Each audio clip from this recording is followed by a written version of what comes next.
Hello and welcome to my channel. If you're new here, I'm Amy Lawrence, furniture artist in the UK. This is my everyday ritual of before I start my painting. I get the water ready, get the camera ready, and then get all the paints ready. When I first started this piece, I didn't have a design in mind. However, I did shortly after visit an antique shop and I saw some studs on an antique chair. That gave me the idea for the edging to this oval shape.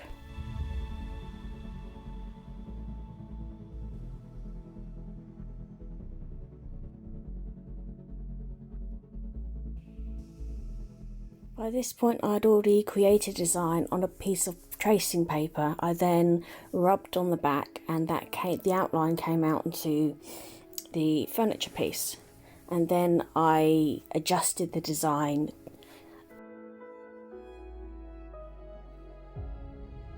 Here you see me tracing my own design because I had an idea for a possible Baroque for the inside of the circle. However, I decided not to go with that design, but I've kept it for future use.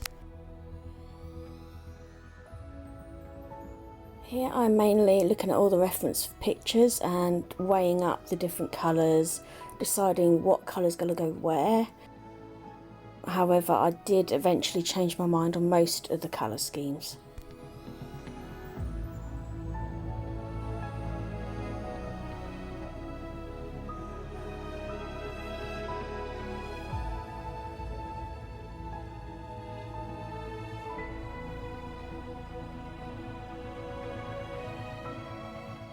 Here I've painted the white undertones ready for the top layers.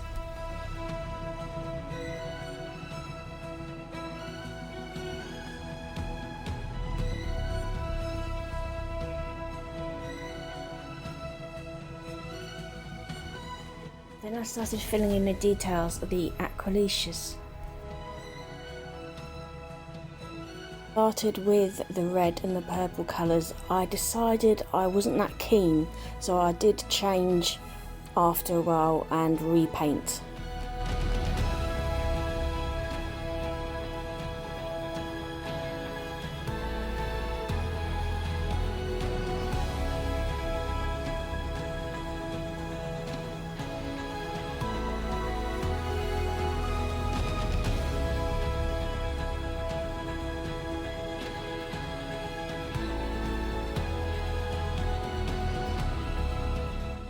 You will notice that in the next part that I have painted over the acrylics at the top.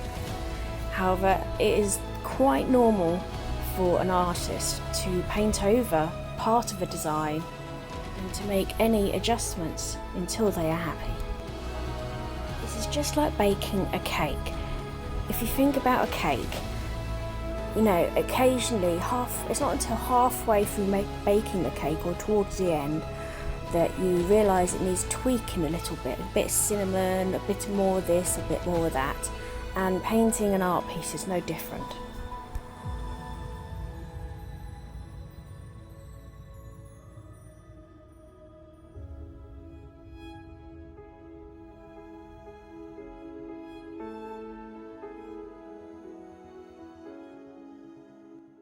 And here you notice one of my first tweaks to the wing on the right. I did later on realise that the wing on the right needed to be made shorter. You will see that happening in the future clips.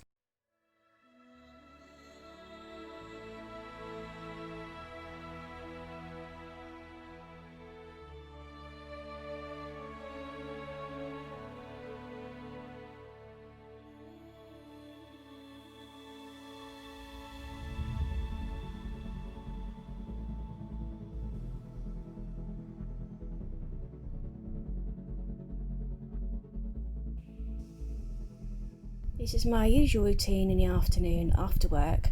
I feed the cats.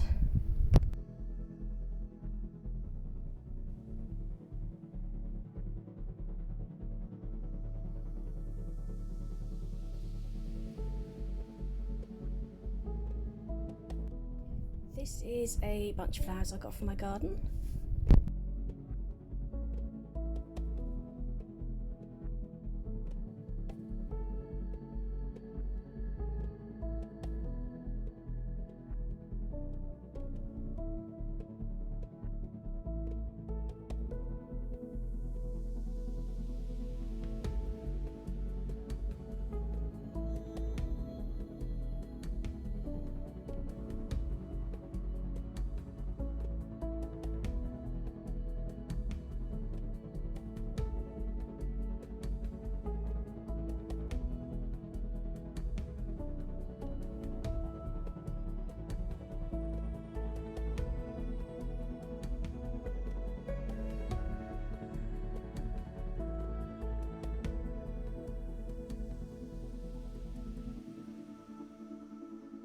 You can see here that I have drawn some lines as like a reference guide.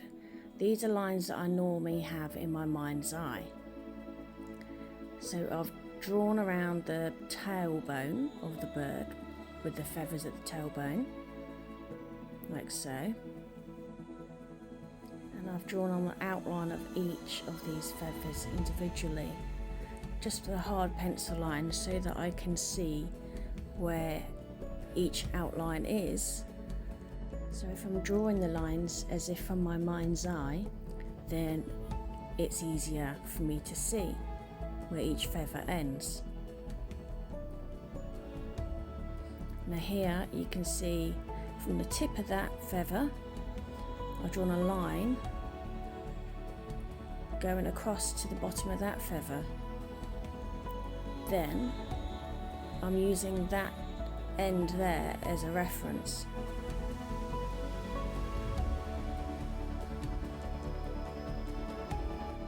Here you can see I have located the end of the tail by drawing the lines on the reference photo, and I've located there's a dip there, so I'll draw the arrow there. Then that goes uphill, so I draw an arrow there for my reference. Then it goes up and over and downhill and down, sweeping towards the end of the tail, and there's like a little over dip. And that's how I end up drawing the length of that. And it's, yeah, you have to take your time, but I did beforehand just try looking at it and just drawing the rough shapes, the feathers, and that did not work, I can tell you. So this is a lot better way.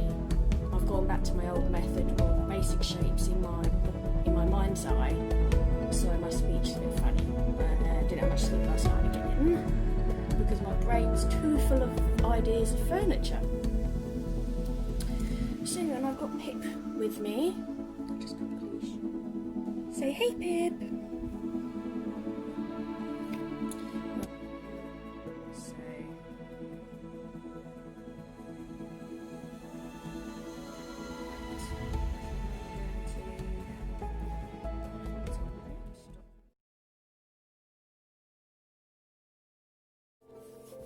Yeah, everyone has a different ways of, working, and so to me there isn't a wrong way.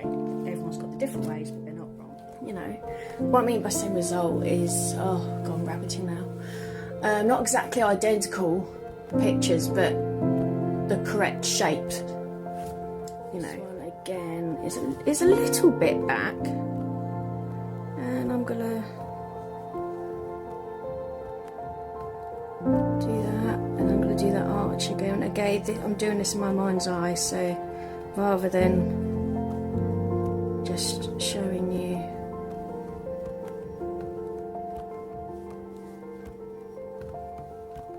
down,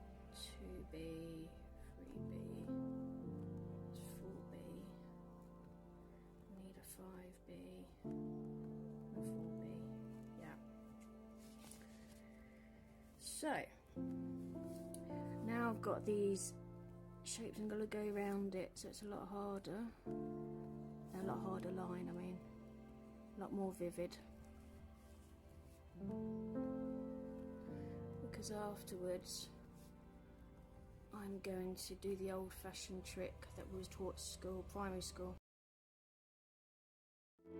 After I finish drawing over the lines with a darker line, I will then flip over the tracing paper on so that the lines meet up with what I've already painted the bird, and then I will rub on the other side of the lines hard so that it appears on the furniture piece.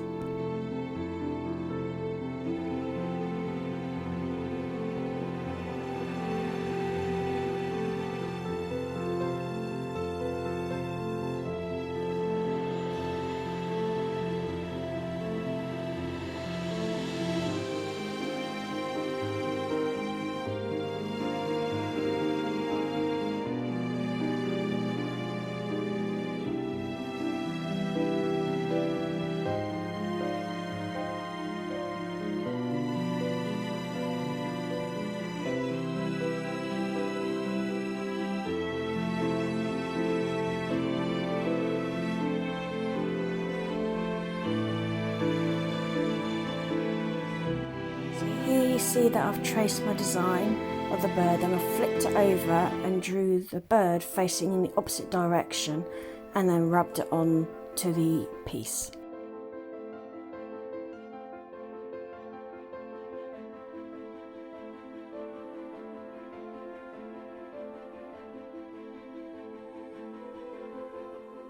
I have rubbed it on using this blunt pencil with no lead and pressed down hard on the lines, and voila, you have it there on the piece. What I've done is I've flipped this over and I've got it roughly up to there with the tail. I've then done the same with the bird on the other side. I traced my own design, the top half of the body of the bird, and then sketched onto the tracing paper the rest of the tail end of the bird, and then rubbed it onto the piece. I use this tracing my own design method sometimes just to save time, because even after a couple of adjustments the pencil line can begin to look a little bit messy.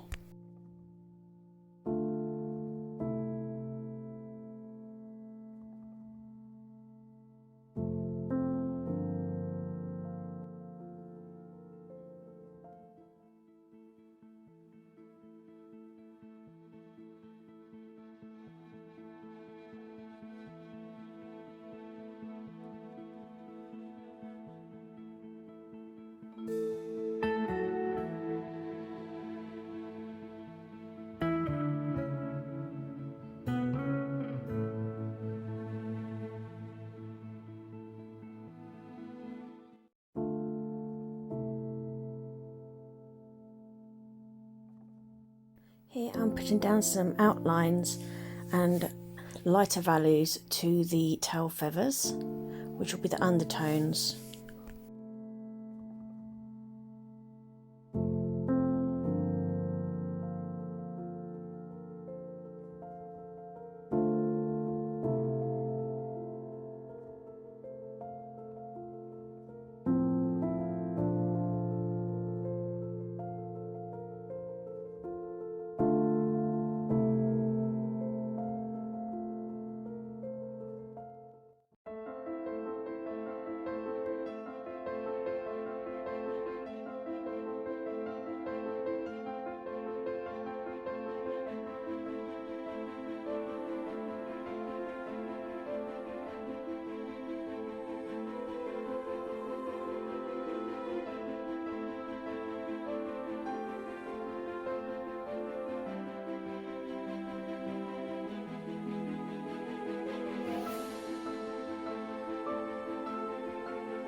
So here we are on the next day, me and Pip. Let's get to work.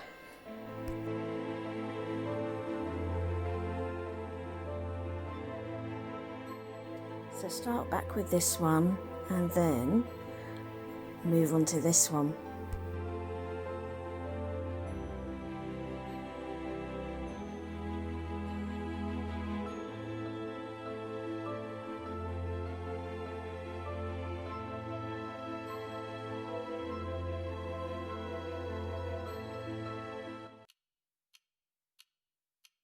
Now put in some highlights on the feathers and some dark shadows where the other feathers lay on top, and some highlights again,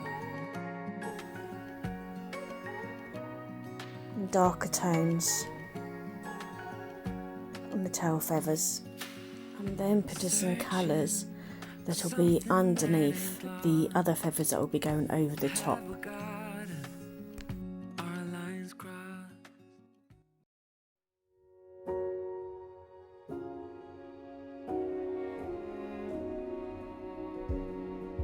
Take me on a treasure hunt. I long for something new. Have you heard the fairies when they sing and dance? Oh, I wish it was me every night. So here I'm laying down the light tones and the shadows in between the feathers to keep some realism. And some darker tones in the feathers. I know I don't yet know it, so I trust you when you say that beauty lives in me too.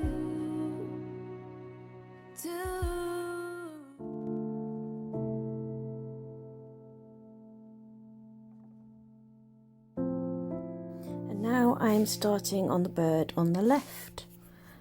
Little markings on the feathers.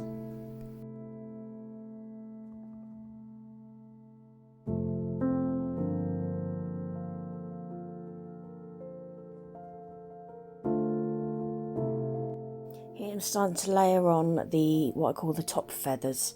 I will go back and forth with various colours, layering, as this gives more depth. Now marking out the feathers that are on the side of the bird's body towards the tail feathers with white. I start off with white and then I layer over the top the other base colour. My apologies for the camera angle here because I wasn't aware that you wouldn't be able to see because my hand's in the way. Just to let you know, on the left and the right of the screen is an abstract wall that I painted and created on my garage wall for my YouTube backdrop. If you like, please put a note in the comments. It's important to note that most of the brushes I use during this design for the details, I've used my main artist brushes that I use on wood and canvas. I'm now adding some highlighted feathers and then I'll put some other colours over the top of that.